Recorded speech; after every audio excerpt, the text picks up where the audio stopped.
মাধবীলতার গন্ধ সুন্দর। হ্যালো বন্ধুরা, রিয়াকশন উইথ বনশ্রীতে তোমাদের সকলকে জানাই আর একবার অনেক স্বাগত। আজকে হচ্ছে তৃতীয়ার দিন। আমি আর আমার দিদি মানে ও সকালবেলা এসে আমাকে হাইজ্যাক করে নিয়েছে।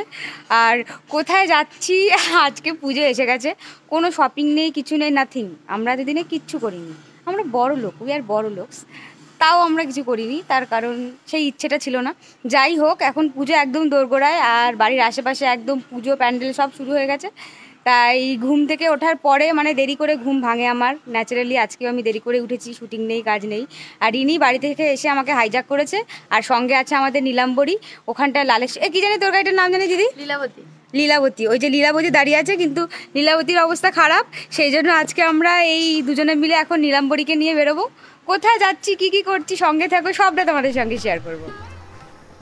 এই করতে করতে দুজনে মিলে বেরিয়ে পড়লাম আমাদের নীলাম্বরীকে নিয়ে। এই দেখো, এটা হচ্ছে একদম আমাদের ঘরের সামনে যে পুজোটা হয় সেই ঠাকুরটা, খুব সুন্দর করেছে ঠাকুরটা। একদম বাড়ি থেকে বেরিয়ে আমাদের বাদিকে মাতারা ধামের পাশে। তারপর আমরা দুজনে মিলে চলে গেলাম এই আমাদের অসাধারণ সুন্দর বাড়ির সামনের রাস্তা, যেটা এতকাল ভাঙাচুরো ছিল, এখনও ভাঙাচুরো আছে, কিন্তু এই পুজো বলে সামনে তাও একটু পিচ দিয়ে মোটামুটি রাস্তাটাকে চলাফেরা করার জন্য ঠিকঠাক করা হয়েছে। দেখেছো চারিদিকে এত লাইট লাগিয়েছে আর প্রচণ্ড ব্যানারে ভর্তি। কলকাতার তো এই অবস্থা, চারিদিকে প্রচুর ব্যানার। আর এই হচ্ছে আমাদের বাড়ির সামনে আর একটা অনেক বড় পুজো, সেটা হচ্ছে অজয় সংহতি ক্লাব। এই ক্লাবের পুজো অনেকেই দেখতে আসে, অনেক বড় হয়। মহালয়ার দিন উদ্বোধন করেছিল, তারপরে আর দেখা যাচ্ছে না আর কি। আর আমরা যখন সিগন্যালে গিয়ে দাঁড়িয়েছিলাম, দেখলাম এই পুচকেটা হঠাৎ করে আমাকে টাটা দিচ্ছে। এত ভালো লাগলো যে দেখো আমরা শপিং করতে যাচ্ছি, আর এই পুচকেটাও যেন বলছে যে দিদি আমাদেরকেও নিয়ে চলো। ও মায়ের সঙ্গে ছিল। আমরা আমাদের গাড়িটা রেখে গেছিলাম অটো করে। দেখো যথারীতি অটোতে উঠবো আর প্রচণ্ড জ্যাম হবে না, এটা তো হয় না। গড়িয়াহাট বলে কথা, আমরা যাচ্ছিলাম গড়িয়াহাটে। আর কোথায় গেলাম জানো? প্রথমে গেছিলাম বাজার কলকাতায়। বাজার কলকাতার কালেকশান বেশ আমার ভালোই লেগেছে।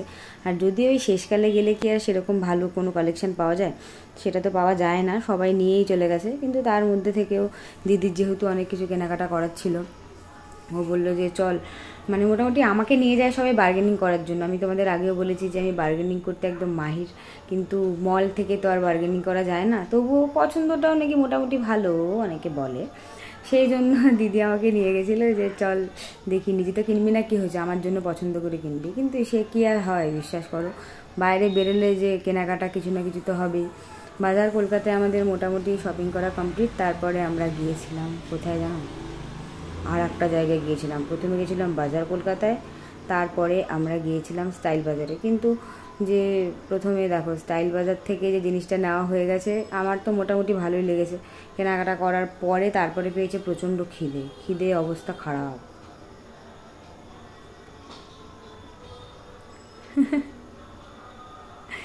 এত খিদে পেয়েছিল না, বিশ্বাস করো, অনেক খিদে পেয়ে গিয়েছিলো। সকালবেলা উঠেই তো চলে গেছি, সেরকম কিছু খাওয়া হয়নি। সকালবেলা শুধু ছোলা আর বাদাম খেয়েছিলাম। তারপরে এই ধোসাটা বানাতে দেখে আমি জাস্ট আর কন্ট্রোল করে থাকতে পারিনি। আমার মনে হচ্ছিলো যে কখন খাবো, কিন্তু দিদি মানে যেহেতু খাচ্ছিল না, দুজনেরটা একসাথে তৈরি হয়নি বলে, ও আর থাকতে না পেরে আমাকে, আমার ক্রেভিং দেখে আমাকে বলেছে নে তুই আগে ট্রাই কর, দেখে বল কেমন লাগলো। আমার তো অনেক ইয়ামি লেগেছে, বিষয়টা অনেক সুন্দর ছিল। রোড সাইড খাবার হলে কী হবে বস, গড়িয়াহাটে যারা মার্কেটিং করতে যায় তারা সবাই খুব ভালো করে জানো যে এখানকার রোড সাইড খাবারগুলো কত সুন্দর হয়। আর যারা বানাচ্ছিলেন আর কি এই ধোসা, ওনারা একেবারেই পুরো সাউথ ইন্ডিয়ান, তো ওনারা নিজেরাও সাউথ ইন্ডিয়ান, আর এই সাউথ ইন্ডিয়ান ফুড বানাচ্ছেন, সেটা তো ন্যাচারালি ভালো হবেই।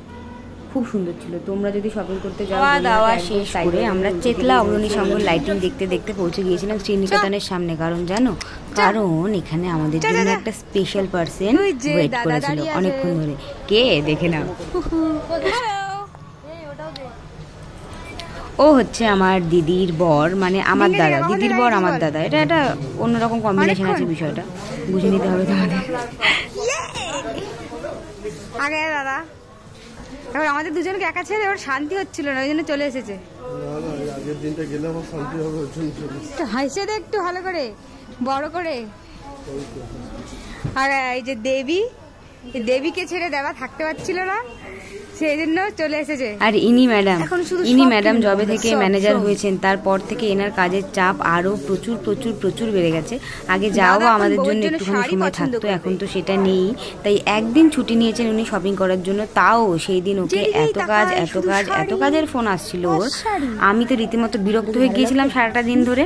তারপরে দাদা তো আরো বিরক্ত হয়ে গেছিল। শ্রীনিকেতনে অনেকক্ষণ ধরে ঘোরাঘুরি করার পর শাড়ি একটাও পছন্দ না হওয়ার পর ওখান থেকে বেরিয়ে আমরা যাচ্ছিলাম আদি ঢাকেশ্বরী বস্ত্রালয়ের দিকে।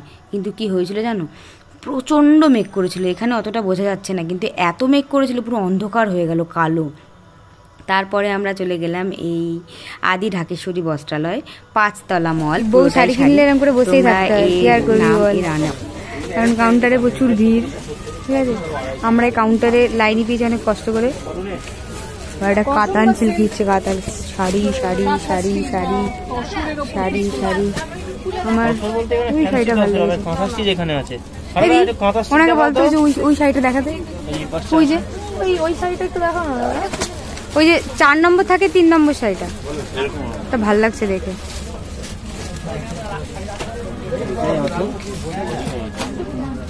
এটা শাড়িটা ভালো দেখছে, ওই শাড়িটা একটু দেখাও, ওই যে কালোতে আর রানী কালারের চেকটা। হ্যাঁ ওইটা ওইটা, হ্যাঁ হ্যাঁ সুন্দর কালার। এ রে শাড়িটা সব ভালো, শুধু সবুজ পাট্টা দিয়ে হয়েছে। কিনে নিস নি একটা কাতান সিল্ক না হয়েছে তো। অনেকক্ষণ ধরে চিরুনি তল্লাশি করার পর আর দোকানের লোকগুলোকে প্রায় বিরক্ত করে ফেলার পর আমাদের দুজনের এই শাড়িটা পছন্দ হয়েছে। দাদারও অনেক পছন্দ হয়েছিল। এটা হচ্ছে একটা কাতান সিল্ক।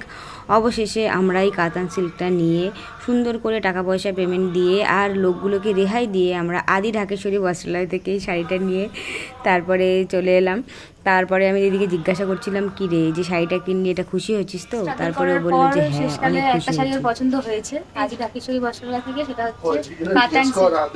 না না এটা ওর পছন্দ, দাদার পছন্দ আর আমার পছন্দ, আর ওরও পছন্দ হয়েছে। এই দেখো, তোমরা অনেকেই এর আগে এসেছো আদি ঢাকেশ্বরী বস্ত্রালয়ে। কোন ফ্লোরে কোন কোন ধরনের শাড়ি পাওয়া যায় সবটা এখানে লেখা রয়েছে লিফটের মধ্যে, তোমরা দেখে নিও। পরের বার যখন তোমরা আসবে তোমাদের অনেক কাজে লাগবে। আমরা হচ্ছি ভাই ফুটের লোকজন, আমাদের কি আর ওই বড় বড় মল থেকে শপিং করলে মন ভরে গো। তারপরে যথারীতি দাদাকে বাড়ি পাঠিয়ে দিয়ে আমি আর দিদি দুজনের পুরো গড়িয়াহাট মার্কেটটা একদম চষে ফেলেছি। চষে ফেলার পরে তারপরে চলে এলাম বাড়িতে, অপেক্ষা করছিলাম আমাদের জন্য। দেখে না কি অপেক্ষা, এই সুন্দরী সুন্দরী দাঁড়িয়েছিল অনেকক্ষণ আমাদের জন্য। আমরা প্রচুর শপিং করেছে আর আমি দেখতে এসেছি কি কি কিনেছে। না না একদম আমি বেশি শপিং করিনি, যা কেনার সব থেকে বেশি মৌমি দিয়ে কিনেছে। তবে সব থেকে ভালো লাগছে যেটা, সময় যদি এত সুন্দর লাইট রাস্তায় দেখা যায়, কি বলেন ম্যাডাম? ইয়েস, বাড়িতে কি আইসক্রিমের হাতছানি থাকে, এটা বেশি আনন্দদায়ক। তার মধ্যে লাইট, ইয়েস লাইট, তার সাথে আইসক্রিম, তার সাথে পার্টনার। এই যে ইনি একজন, ওই যে উনি একজন, সামনে সব বিধ্বস্ত। আজকে আমরা